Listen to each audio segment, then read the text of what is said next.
Bien, hermanos, una vez más estamos Gloria a Dios. aquí reunidos, como ya sabemos, para estudiar la clase de hoy, que vamos a ver allí en la pantalla. Todos conocemos que la clase de hoy son preguntas, o sea, es el tema que estudiamos la última vez, y entonces Apaga todo para ver No se ve nada. Entonces, hoy hacemos un repaso. Nosotros tenemos ese sistema porque es un sistema que hemos usábamos en el seminario. O sea, se sabe que el aprendizaje es efectivo en la repetición. O sea, cuando una cosa se repite, pues aquí la repetimos 3 veces. Damos la clase, después ustedes la ven en la computadora, responden las preguntas, y la tercera vez, pues, cuando la hacemos aquí. Ya ese método bueno para que el aprendizaje se quede. Por eso las preguntas de hoy tratan sobre el tema que estamos considerando, sobre la negación o distorsión de la identidad de Cristo, y en particular estamos considerando esta expresión de ¿quién? De Tomás. Cuando Tomás vio las heridas de Jesús y pudo poner sus dedos y sus manos en sus heridas, dijo: Señor mío y Dios mío. Y esta expresión de Tomás era un tributo a la divinidad de Cristo. Amén. Gloria a Dios. Por eso el tema de la clase Jesús es Dios y Señor. Queríamos hacer una introducción. ¿Por qué? ¿Por qué estamos en esta introducción? Se debe a que se ha creado una fábula entre el judaísmo mesiánico, que ya la fábula constituye un patrón de mentira.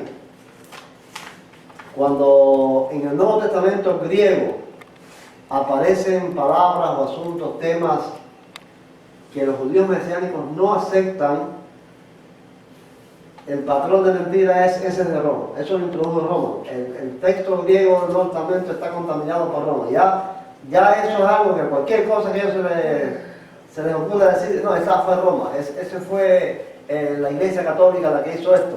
Esos fueron los cristianos primitivos que metieron el paganismo dentro de la Iglesia. Bueno, ya esa es una fórmula que ellos tienen para dar respuesta a todas las cosas que no les gusten. Y por eso quería hacer esta introducción, porque hay ciertos nombres, palabras en el Nuevo Testamento griego que ellos tilden así. Así vemos ahí: Dios, Jesús, Cristo, Señor, Virgen y otras palabras más. Sin embargo, no es así. Vamos a ver qué dice Ben Abraham en su libro El Código Real. En la introducción del Código Real, él dice algo acerca de la palabra Dios. Una palabra que aparece, ahí va a estar una pregunta, que tiene una respuesta ahí, que aparece más de 1000 veces. La palabra Dios en el Nuevo Testamento, en español, aparece más de 1000 veces. Ahora, vamos a dar una teoría sobre eso, sobre esa palabra que nosotros tenemos ahí. Sabido y conocido es que el término Dios no es una traducción del hebreo, él y sus derivados, y por tanto no procede de allí. ¿De dónde entonces? A decir verdad, Dios, tanto en castellano como en inglés, God, tienen un origen pagano. Del latín, Deus, y del griego, Theos, todos proceden de Zeus, relacionados con la adoración a esta deidad griega. Por esto decía que debido a esta connotación pagana, asociada con el término castellano, Dios, no hemos traducido tal concepto para no perpetuar más el nombre de los demonios. Pues él eliminó la palabra Dios de su Código Real, porque el diablo entonces, tantas mil y tantas veces que tiene en nuestro Nuevo Testamento esa palabra, para él. Entonces, esa palabra fue introducida del paganismo. Ustedes ven la explicación. ¿Quién introdujo ahí en el Nuevo Testamento? Bueno, la Iglesia Católica, los primeros cristianos, la Iglesia Imperial. Los que corrompieron el Nuevo Testamento, esa es la teoría, esa es la fábula. Realmente queremos encontrar en esta clase que no es fácil. Otra de las palabras es Es la Jesús. forma contraída de Yehoshua, y que significa Yahweh es salvación. Un libro de las Escrituras lleva precisamente el nombre, Yehoshua, que tristemente ha sido traducido como Josué, que no tiene nada que ver con Yahweh, ni con la salvación. Yehoshua significa que es Yahweh quien salva o redime o conquista por medio del agente humano que lleva ese nombre y esa misión. Así pues, cuando Yehoshua ben Nun conquistó la tierra de Israel, no fue Josué, fue Yahweh en él quien lo hizo, porque era su agente, su brazo. Bueno, ese es otro tema que tiene también en el Código Real. En este caso con el nombre de Jesús. Ustedes saben que para los judíos mesiánicos Jesús es un horror. No se le puede decir eso, eso es pagano. Eso es romano, eso es griego, eso no tiene nada que ver con Yeshua, que es el nombre verdadero, y que ese nombre verdadero es el que representa el significado de su misión, que era Jehová salva, o Yahweh salva. O sea, Jehová tampoco es un nombre para ellos. Entonces, ya repito, queremos con esta clase, pues, desvirtuar la fábula de que eso se introdujo por parte de los cristianos o de la Iglesia Católica. Eso es una fábula, es un cuento, es una mentira. No fue así. Ninguno de esos nombres aparece en el Nuevo Testamento introducidos por la Iglesia Católica. Bueno, los que participaron en el cuestionario de preguntas, en el orden en que recibí 2 emails, los correos electrónicos son estos. Los primeros fueron a Ariel, Avi, Adales y Lisette. Después me llegó el de Yaneli y Rosario, el de Sara, el de Eduardo, el de Remigio, Jenny, Agnes y Alejandro. Estos fueron los que participaron en estas preguntas. Y entonces, en esta ocasión, allá en el... Alejandro, mira ahí al lado de una cajita cuadradita, tráemela porque el sorteo esta vez lo vamos a hacer diferente sacando los papelitos. Porque como son magos de contestar las preguntas que hay, pues entonces que salga un sorteo. Claro, no hay problema, tú me sacas a mí. Te dejamos la hoja. Vamos a ver, tú eres que la vayas sacando los papelitos. Entonces, la primera pregunta, cuando yo te diga me saca el papelito. La primera pregunta dice, marca lo que estudiamos sobre el nombre Theos, Dios. O sea, nosotros estudiamos sobre este nombre, que según Dan Abraham es pagano y representa al diablo. Lo que estudiamos nosotros sobre este nombre. Marcar aquí es la traducción del nombre del dios griego Zeus. Aparece más de 1300 veces en el Nuevo Testamento. Dan Abraham dice que es pagano porque procede del dios Zeus. Es el nombre de un dios pagano y es la traducción que hicieron del nombre de Dios en hebreo Elohim, los sabios rabinos judíos de Jerusalén de la Septuaginta. ¿Qué estudiamos? ¿Cuáles fueron los temas que estudiamos de este nombre? El primer nombre. ¿Quién? Jenny. Vamos a ver. Aparece más de 1300 veces en el Nuevo Testamento. Ajá. ¿Cuál más? También Abraham dice que es pagano porque procede del dios Zeus. Ajá. Y es la traducción que hicieron del nombre de Dios en hebreo para los sabios rabinos judíos. Muy bien, esos tres asuntos los estudiamos sobre esta palabra Theos en griego que él dice tiene un origen pagano. Bueno, si tiene un origen pagano, ¿cuál de los 3 puntos es más importante ahí? ¿Ustedes consideran? Que aparece más de 1300 veces en el Nuevo 1300 veces. ¿Cuál es el más importante de los 3 puntos? El último. El último porque fue una La cosa... traducción que hicieron los sabios judíos en la versión de los 70. Es más porque demuestra que no fueron los cristianos, sino que eso fue hecho por los mismos Antes judíos de que existieran 200 los años antes de Cristo. Antes de que existieran los cristianos, ya todas las veces pues, que la palabra de Dios en el Antiguo Testamento se repite más veces que en el Nuevo. No, es porque estos sabios quisieron traducirlo a un idioma que no era el de ellos. Y tenían que usar precisamente los términos de correctamente ellos. estaban haciendo una traducción del hebreo al griego. Precisamente, y entonces al hacer esa traducción, ¿qué nombre iban a usar si no era el nombre que entendían los griegos? ¿Entendían lo mismo? Eso es una cosa simple, eso es una cosa de una conspiración tenebrosa. El detalle que destruye todo el andamiaje falso de Dan Ben Abraham es precisamente el tiempo. Claro. El tiempo en el que sucedieron estas cosas. Dan Abraham quiere destruir el Nuevo Testamento, pero no tiene base para eso. ¿Cuál es la segunda pregunta? Dice, ¿qué es la Septuaginta? Es una traducción del Antiguo Testamento del griego al hebreo que hicieron los sabios rabinos judíos de Jerusalén más de 200 años antes de Cristo, o es una traducción del Antiguo Testamento del hebreo al griego que hicieron los sabios rabinos judíos de Jerusalén más de 200 años antes de Cristo. ¿Quién es Eduardo? ¿Cuál de estas dos? La traducción del hebreo al griego. Ok. Fue la traducción que hicieron, bien, y queremos puntualizar esto. Dos cosas hay que puntualizar ahí. La traducción que hicieron del hebreo al griego del Antiguo Testamento, uno, los sabios rabinos judíos de Jerusalén, no fueron cristianos, y la hicieron más de 200 años antes de Cristo. Son dos cosas importantes. Tercera pregunta, escribe los números de años, y esto es interesante también. Vamos a ver, aquí le tengo esta pregunta. Dice, vamos para allá, dice, la palabra griega, Theos, Dios, la tomaron del politeísmo griego los sabios rabinos judíos de Jerusalén que tradujeron la Septuaginta más de 200 años antes de que existiera un cristiano. Más de 500 años antes de que existiera la iglesia imperial. Y más de 900 años antes de que existiera la iglesia católica. Y yo quería un poquito demostrarles esto no solamente ponerle el número que ustedes crean ahí, sino demostrarles. ¿Por qué decimos que 200 años antes? ¿Qué les dice a ustedes ese nombre y esa fecha? Reinado Ptolomeo Filadelfio. Siglo III a.C. Entre los años 284 a 246. ¿Quién fue Ptolomeo Filadelfio? Emperador egipcio. Un rey egipcio que pidió qué? Fundó la biblioteca. La biblioteca Miren, qué interesante.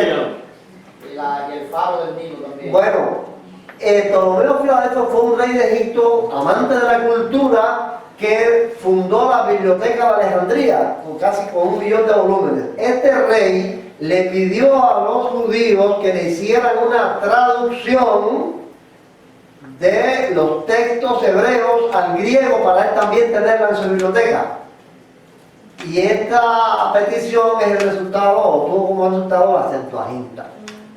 La Septuaginta fue la traducción que hicieron, porque entonces cuando él pide esto, eso no fue, porque también ahora pueden inventar que esos fueron judíos helénicos que estaban ya contaminados por el paganismo. No, el sumo sacerdote de Jerusalén le envió a Ptolomeo Filadelfo 72 rabinos, sabios rabinos, para que hicieran esta traducción. O sea, fue la crema innata de los rabinos de Jerusalén los que vinieron a Alejandría a hacer la traducción a Ptolomeo Filadelfo, la Septuaginta. Ahora, vamos a tomar la fecha. Se sabe que la Septuaginta fue antes de esta fecha, pero yo quise tomar aquí el año 246, que fue el último año del reinado. Vamos a tomar esa fecha. Ahora, ¿qué me dice el 313 después de Cristo? Fíjense, 246 antes de Cristo. 313 después de Cristo es el edicto de Milán. ¿Qué cosa es el edicto de Milán? Ahí tenemos a Constantino, ¿verdad? Bueno, eso es cuando Constantino, en el 312 Constantino se convierte al cristianismo. Y en el 313 él y el emperador de Oriente emiten el edicto de Milán. ¿Qué fue esto? Bueno, un edicto en el cual ellos ordenaban cesar las persecuciones contra la iglesia cristiana. Hasta esa fecha, 313, la iglesia cristiana no era una iglesia imperial, era una iglesia perseguida.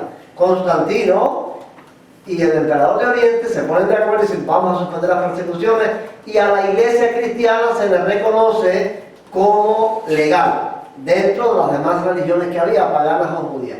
Entonces ahí, esa fecha 313 la tomamos aquí para decir, ahí comienza la historia de la iglesia imperial. Todavía no es la iglesia imperial, porque realmente la iglesia imperial comienza en el 381, cuando Teodosio el Grande hace la religión oficial del Imperio Romano, a la religión cristiana. Pero en el 313 comienza la historia, porque comienzan entonces los cristianos a tener privilegios, comienzan a tener cargos en el gobierno. Bueno, ahí comenzamos. Ahora bien, si nosotros tomamos el 246, la fecha en que se hizo la Septuaginta, y le sumamos el 313 después de Cristo, ¿cuántos años da? 559. Por eso decimos que más de 500 años antes de que existiera la Iglesia Imperial se hizo la Septuaginta. Realmente son 600. Realmente son 600. Sí, porque fue antes. Pero bueno, que quisimos tomar esa fecha. ¿Y el 900 por qué? En el año 756, un rey franco que se llamó Pipino el Breve le donó al Papa Esteban II los 22 ciudades que dominaban los lombardos. Él las conquistó, Pipino el Breve las conquistó, se las entregó al Papa, se las donó y de ahí nacen los estados pontificios. Bueno, ahí, esa fecha podemos decir, ahí comienza el poderío de la Iglesia Católica, porque comienzan los estados pontificios, lo que hoy es el Vaticano. Si tomamos esta fecha del 756 y se la sumamos a 246, ¿cuánto nos da? Da 1000 años. 1002 años. Por eso decimos que más de 900 años antes de que existiera la Iglesia Católica. ¿Dónde está la conspiración? De los cristianos para... Si la palabra Theos aparece en la Septuaginta y esta se hizo más de 200 años antes de Cristo, ¿dónde está la conspiración? Si faltaban 500 años para la Iglesia Imperial y 900 años para la Iglesia Católica. ¿Ven que es una fábula? Es un mentiroso. ¿Que es una mentira? Y eso la gente se lo cree. Eso te voy a decir, porque la gente le cree. No le creen, No, la gente tienen le miedo a decir Jesús. Tú no ves a ningún judío que decía, no que dice Jesús. Yeshua, porque el verdadero nombre es Yeshua. La ignorancia es la que hace Todo es que pagano, estas todo es cosas pagano. Porque es Esa es la pagano. ignorancia de que la gente no conoce, no estudia, no No investiga. Simplemente se aferra y se fanatiza. se fascina porque los nombres están más asociados con las raíces, porque ese es el engaño. Y La entonces raíz la gente hebrea queriendo estar más asociados Más a cerca con Israel, Israel. entonces se confunde. Sí. Esos son La otra pregunta dice, ¿quiénes fueron los primeros que inventaron o implantaron el tan cacareado cambio de nombre de Yeshua por Jesús? Vamos a ver. La pregunta 4. ¿Los cristianos de la Iglesia Imperial, la Iglesia Católica o los sabios rabinos judíos de Jerusalén, traductores de la Septuaginta? ¿Quién es toca, Alejandro? Ave. Los sabios rabinos de Jerusalén, traductores de la Septuaginta. Está bien, lo hemos comentado. Ven, este nombre que ya digo, después que puse la palabra un poco me arrepentí, pero al fin la dejé porque ya era una imagen que había hecho, tenía que quitar la imagen. Porque ya la palabra cacareado no porque ya un cacareo viene con eso, sí, porque es que esto es una obsesión, una obsesión, Yeshua, no, Jesús no, Yeshua. Ya eso es una cosa que te atormenta con esa cosa. Y entonces, cuando tú haces así, estudias esto, quienes crearon ese nombre, quienes lo cambiaron, fueron los mismos judíos, amigos, no fueron los cristianos. Ellos no vieron un problema en eso. No lo vieron, No un vieron problema en problema en eso. Es que estaban traduciendo para otro idioma que el nombre no se correspondía a eso. Miren esto, miren qué importante esto. ¿Cuántas veces aparece el nombre Josué en el Antiguo Testamento? ¿Saben cuántas veces aparece el nombre Josué en el Antiguo Testamento? Que es Yeshua. Porque esa es la ambigüedad que Yeshua es Josué, el hijo de Nun, que era el ayudante de Moisés. Aparece 200 veces. En el Antiguo Testamento Josué aparece 200 veces. Mire, aparece en Éxodo 7 veces, en Número 11 veces, en Deuteronomio 9 veces, en Josué 150 veces, en Jueces 6 veces, en Primera de Samuel 2, en Primera de Reyes 1, Segunda de Reyes 1, en Primera de Crónicas 1, en Nehemías 1 vez, en Ageo 5 veces y en Zacarías 6 veces. El nombre de Josué aparece en casi todos los libros del Antiguo Testamento. Ahora miren, todas las veces que aparece el nombre de Yeshua, en el hebreo del Antiguo Testamento, en el griego de la Septuaginta, está cambiado por Yeshua, que es Jesús.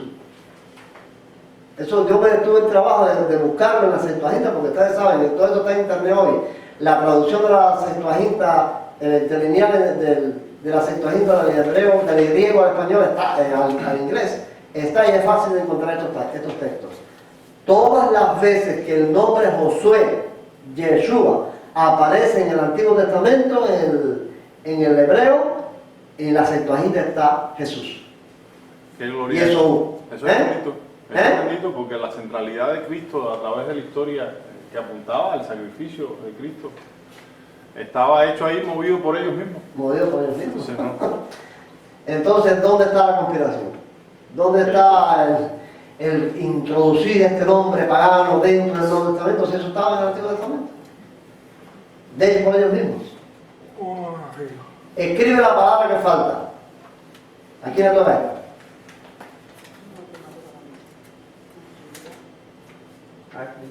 ¿Alguien no está? ¿Va a sacar otro nombre? Remigio. También el cambio de la palabra hebrea. ¿Cuál? Mashiach. Mashiach. Que significa ungido. Por el término griego, Christus, que significa Cristo. que significa que esto fue obra de los sabios Fue obra de los sabios rabinos. judíos de Jerusalén, traductores de la Septuaginta, Siglos antes. siglos antes de que apareciera en el Nuevo Testamento. Ustedes saben que en el Nuevo Testamento aparece Cristo. Pues bueno, donde quiera que aparece Cristo en el Nuevo Testamento, es porque ungido en el Antiguo Testamento, Mashiach, ellos le pusieron Cristo. Eso es increíble. Cuando tú buscas el ungido del Señor, ¿no? El ungido del Señor en el libro de Isaías, por ejemplo, Isaías 45 dice, el ungido del Señor. Ahí dice, Curios Christos. Es decir, Curio del Señor. El Señor Cristo. El Señor Cristo, el Señor ungido. Eso fue En la Septuaginta, eso fue antes de los cristianos. 200 años antes de Cristo. La palabra Christos, aparece en la Septuaginta 200 años antes de Cristo. Donde quiera que la palabra, miren eso, la palabra hebrea Mashiach, ungido, aparece más de 50 veces en el Antiguo Testamento. Todas las veces está cambiada en la Septuaginta por la palabra hebrea Christos, Cristo. El ungido en la Septuaginta es Cristo.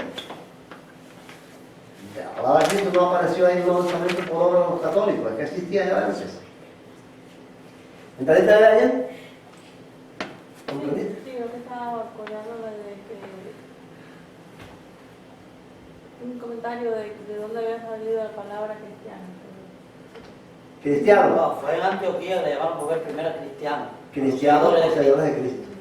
Pero la palabra Cristo aparece 200 años antes de Cristo, más de 200 años antes de él llegar. En la Septuaginta. Ahora bien, esta pregunta es clave. ¿Por qué es muy natural, nada de conspiración, nada de misterio? ¿Por qué es muy natural que las palabras de la Septuaginta sean las que aparezcan en el Nuevo Testamento griego? ¿Por qué es muy natural? Bueno, porque ambos textos están escritos en el mismo idioma. Porque la Septuaginta fue el texto del Antiguo Testamento que usaron los autores del Nuevo Testamento. Y porque la Septuaginta es 2 siglos más antiguo que el Nuevo Testamento. ¿Cuál te toca? ¿A quién le toca? A Daniel. Porque la Septuaginta fue el texto del Antiguo Testamento que usaron los autores del Nuevo Testamento. ¿Está bien? Pues es lo más natural. Miren, fíjense si eso es tremendo. Que ustedes saben que en el Nuevo Testamento hay montones de citas del Antiguo. Por ejemplo, Mateo es muy seguro lo que dice muchas veces. Esto ocurrió para que se cumpliese lo que dijo el profeta, esto y esto. Las citas del Nuevo Testamento coinciden con la Septuaginta y no con el texto hebreo. Cuando los estudiosos comparan lo que dice el Nuevo Testamento con la cita del Antiguo, coincide con la Septuaginta, no coincide con el texto hebreo. ¿Qué quiere decir esto? Que el Antiguo Testamento que usó Pablo y que usaron los autores del Nuevo Testamento fue la Septuaginta, no fue el texto hebreo. El problema es que cuando Cristo llegó, el idioma vulgar que hablaban los judíos era el griego. No hablaban otro, ese es el idioma que ellos hablaban. Entonces no hay misterio, no hay conspiración. Es que si ellos usaron esa Biblia, pues naturalmente tiene que aparecer Teos, tiene que aparecer Cristos, tiene que aparecer, ¿cómo es? Jesús y Yeshua, no Yeshua, porque es que ellos estaban usando un texto griego, ellos no estaban usando un texto hebreo. ¿Comprenden la idea? No hay conspiración, hermano. Ahora, cuando la gente no conoce esto, pues se cree el cuento, la fábula. La siguiente pregunta, dice, lo que para los fanáticos judíos mesiánicos, y todavía vamos más allá, con esta pregunta vamos más allá, lo que para los fanáticos judíos mesiánicos es el resultado de una tenebrosa conspiración pagana para destruir las raíces hebreas del cristianismo, ¿qué es para los cristianos? No es ahora, siempre ha sido. Ariel recordará cuando damos de introducción bíblica en el seminario, nosotros allá en los años 80, decíamos esto. Esto me dice aquí.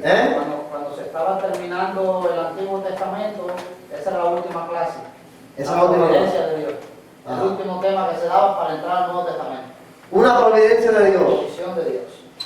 Algo fortuito o casual o el desarrollo natural de la historia. ¿Cómo hemos entendido los cristianos esto que para ellos es una conspiración, Alejandro? A ver, ¿tenía esto? Azar. Como una providencia de Dios. Amén. Como una providencia de Dios. Miren, el evento, hay dos, déjame ver cómo digo esto, porque esto es emocionante. Los dos eventos más trascendentales de la historia, los más trascendentales de la historia del ser humano en la tierra, son la primera venida del Mesías y la segunda venida del Mesías. Esos son los dos eventos más trascendentales profetizados en la historia. Es la primera venida de Cristo, que vino, descendió del cielo, Hijo de Dios, para salvar a los pecadores, y la segunda venida de Cristo, que viene como Rey a establecer su reino. Esos son los dos eventos más trascendentales. Ahora, ¿ustedes creen que Dios no iba a hacer una preparación previa para cuando viniera ese momento, llegara ese momento de su primera venida, estuvieran creadas las condiciones para que el mensaje de su Hijo trascendiera rápido? Dios lo hizo.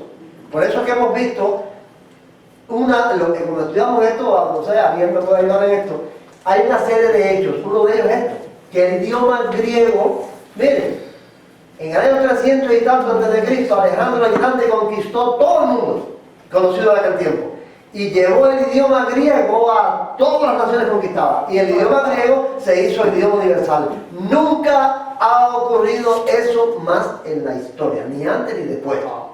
Nunca. Hoy quieren hacer el idioma inglés el idioma universal, pero todo el mundo habla inglés. Ahora, en el tiempo aquel, el idioma griego, con las conquistas de Alejandro, se convirtió en el idioma universal. Todas las naciones hablan su propio idioma, pero el griego se habla en todas partes. No ha ocurrido nunca eso en la historia.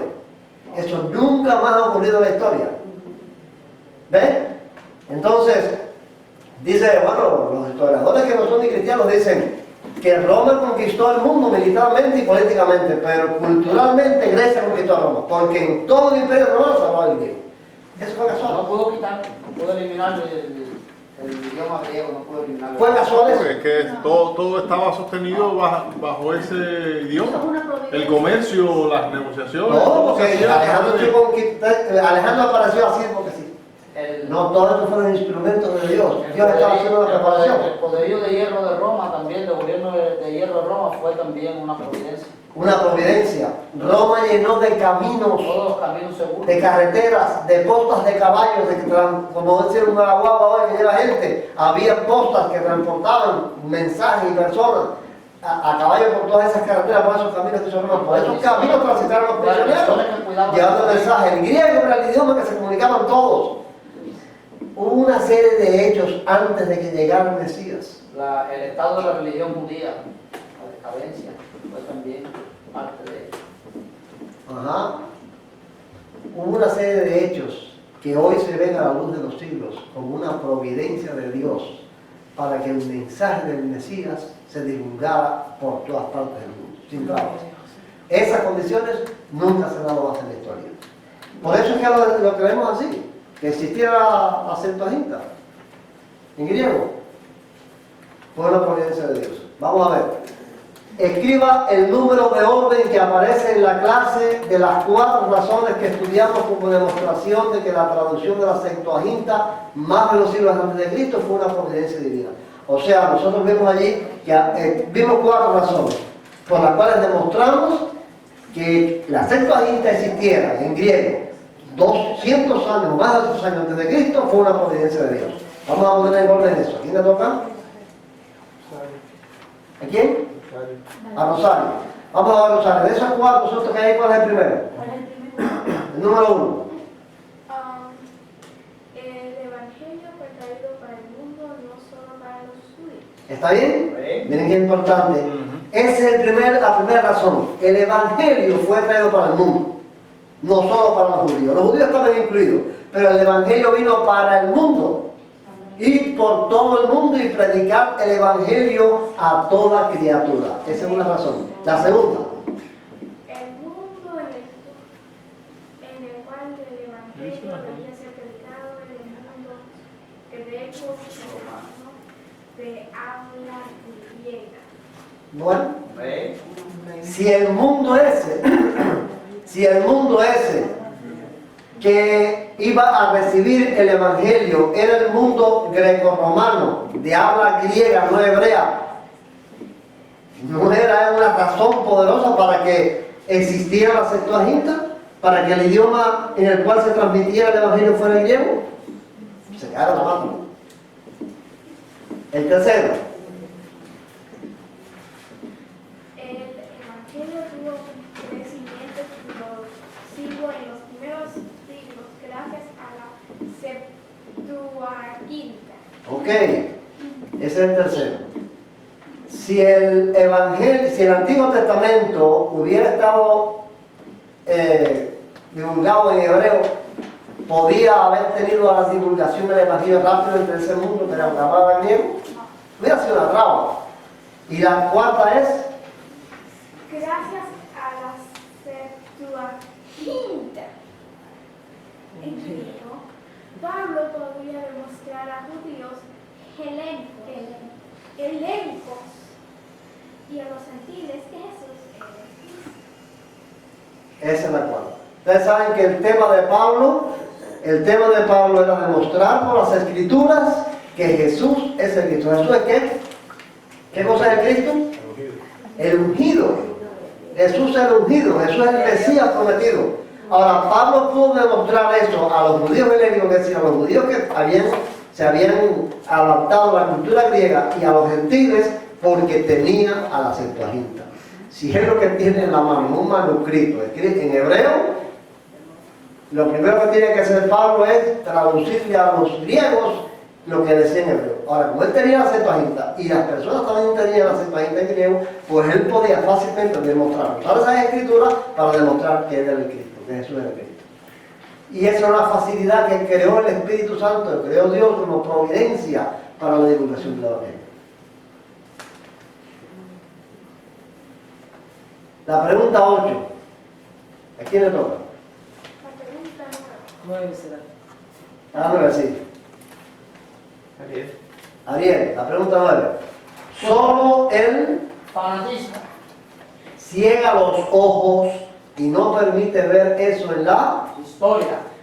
porque los Judíos mesiánicos. son, Fanáticos de los nombres. y ese es el problema. Pero no de las personas que se de los nombres. Ese es el gravísimo problema. Los judíos cristianos son fanáticos de los nombres. Y ese es el problema que tienen. El problema que tienen es que son fanáticos de los nombres. Hay un fanatismo con eso que no les ciega los ojos, y estas verdades que están en la historia y que están en la misma palabra no las pueden ver, porque el fanatismo es lo peor que puede pasar en la Pero vida. que tú se lo quieres explicar, no quieren verlo. No, Tú se lo das como masticado, con lujo de detalle. Mira, esto no puede ser por esto, esto no puede ser por lo otro. Y se lo está enseñando ahí, pero no ven. No, los ojos están cerrados de tal manera que no pueden ver la verdad. no la pueden ver. Ni histórica, ni bíblica, ni de ninguna manera. No la ven. Simplemente eso. Bueno, la última pregunta de interpretación. ¿Es realmente pagano, diabólico, como afirma Van Ben Abraham, que aparezcan nombres del politeísmo griego, como por ejemplo Theos, en nuestro Nuevo Testamento? Yanelis. A ver, Yanelis, ¿qué pusiste ahí? No. Yo puse que no es pagano ni diabólico como afirmaban. ¿Por qué? Porque el nombre de Dios, esto nos demuestra que es la divinidad de Cristo, que Cristo es divino, que Cristo es Dios. no es como ellos quieren decir que es un nombre diabólico o algo, sino que Cristo es Dios, es un Dios verdadero. A ver, quisiera escuchar la otra opción con esta interpretación. Yo te la puedo decir.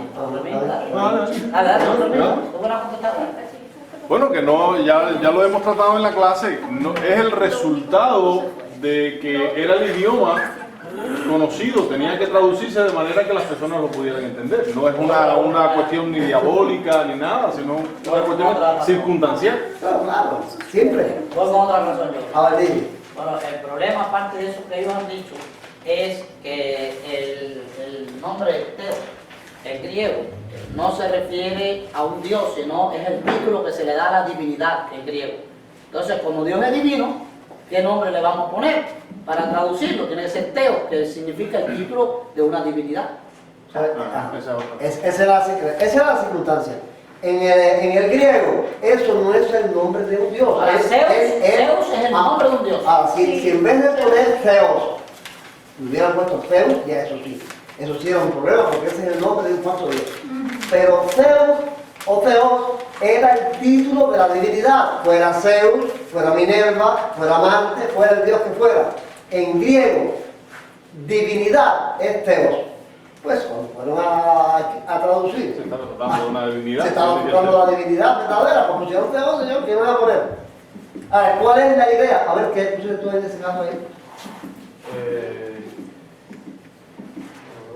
Puso un nombre popular que no sé cómo poner. No, léelo. Si ellos no hablaran de estas tonterías del mundo actual, ni se enterarían de que existió un dios llamado Zeus en la cultura griega, mucho menos que tenga algo que ver su nombre con la palabra Dios que actualmente usamos. Paganismo es adorar a dioses falsos, cosa que ni por la mente le pasa a los cristianos cuando usamos esta palabra. Ahí está, es otro argumento bueno. Paganismo es adorar dioses falsos. Con Zeus estamos adorando un dios falso. Ni por la mente nos pasa. Ni por la mente nos pasa eso.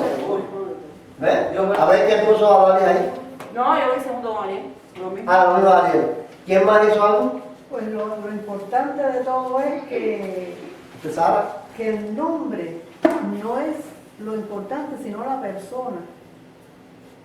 ¿Qué está detrás del nombre? Ajá. Seguro.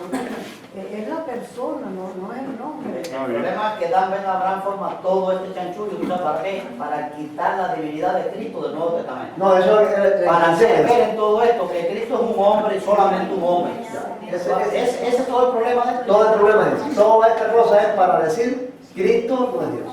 Porque cuando habla de la palabra de Yeshua, ¿tú sabes? De Yeshua, porque la gente está muy interesada, en hablar de Yeshua. Los fanáticos de los nombres hablan de Yeshua. Pero cuando están hablando de Yeshua, están hablando de un hombre. Dice, es Dios actuando a través de un instrumento que es un hombre.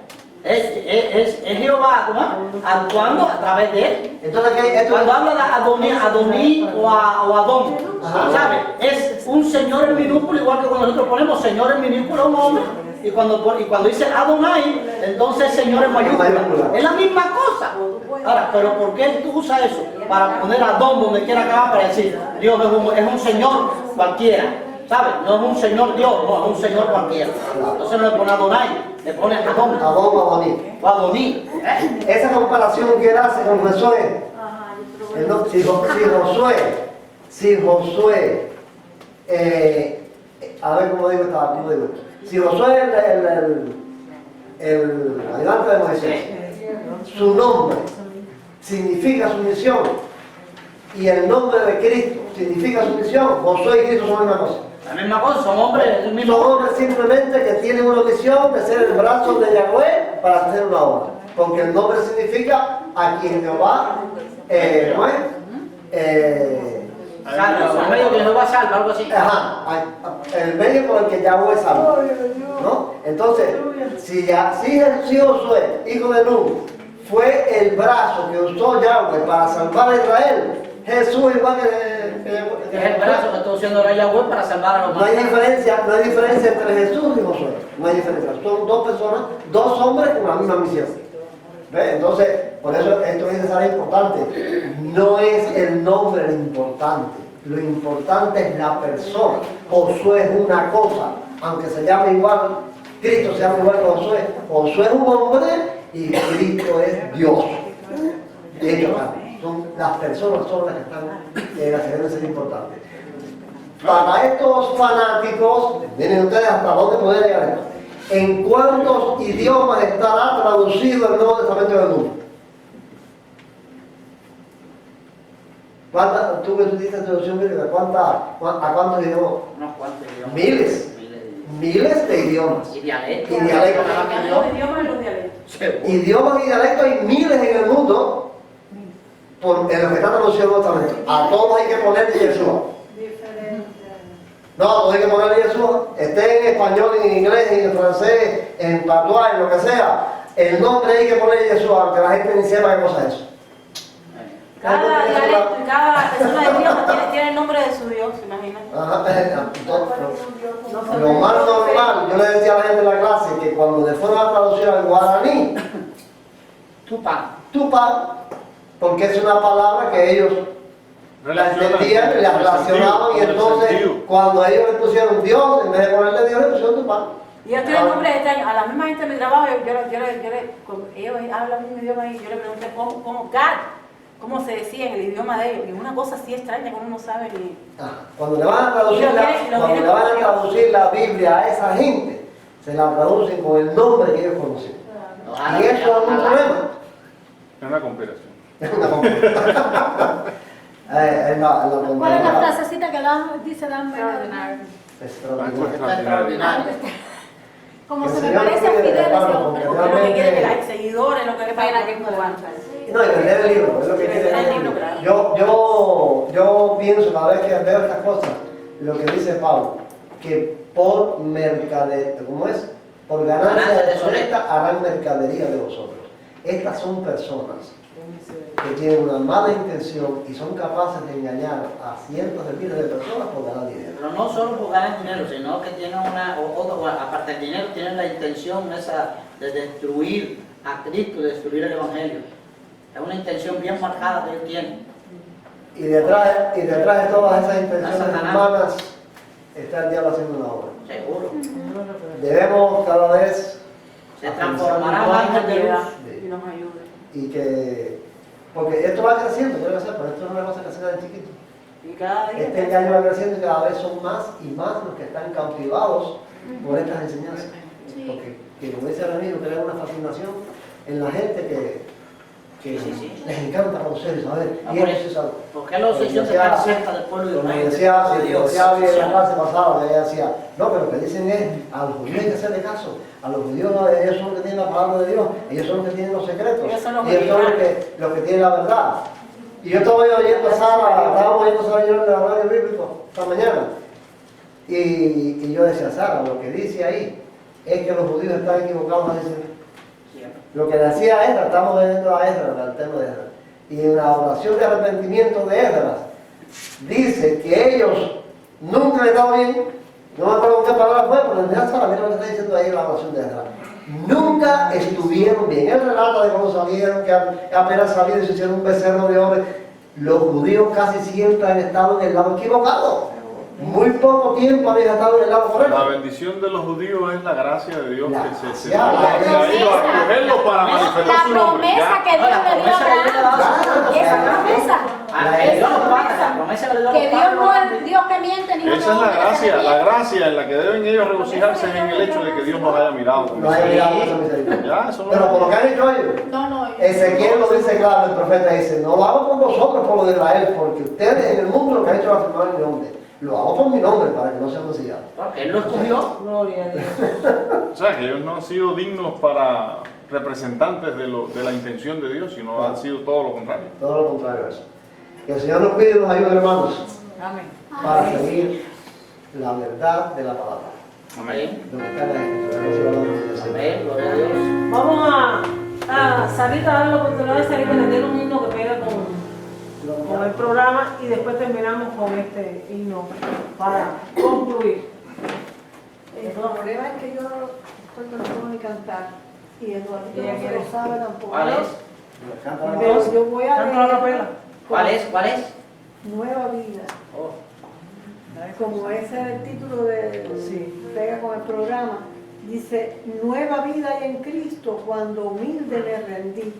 con un corazón contrito, salvación de él recibí. Gloria a Dios. Y el coro dice, nueva vida, Gloria a esperanza, gozo, paz me da el Señor.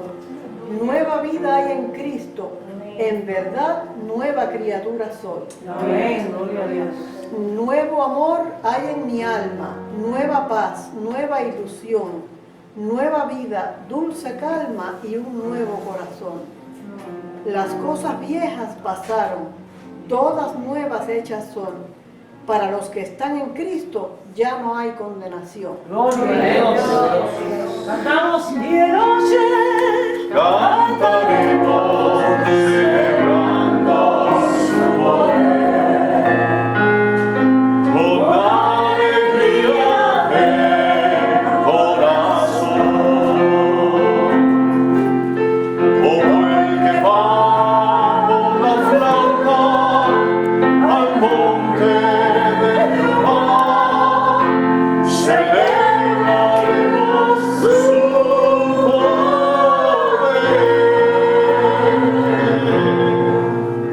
y los ojos de los ciegos se abrirán, ellos verán, los oídos de los sordos oirán.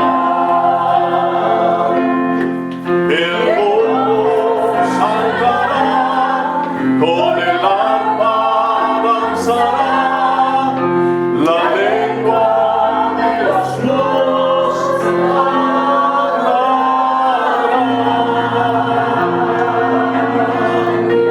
porque el poderoso de Israel, el poderoso de Israel, su voz se oirá, amigo de verdad, al poderoso de Israel, él es el poderoso de Israel, el poderoso de Israel. Su voz se oirá, amigo de verdad, al poderoso de Israel. Gloria a Dios. Amén. Gloria a Dios. Vamos a despedirle, vamos a pedirle a mi mamá que tenga oración de fe. Gracias, Padre. El amor de Dios, la gracia y la paz de nuestro Señor y Salvador Jesucristo, la compañía y comunión del Espíritu Santo, el Consolador, sean con todos tus hijos desde ahora y para siempre. Amén.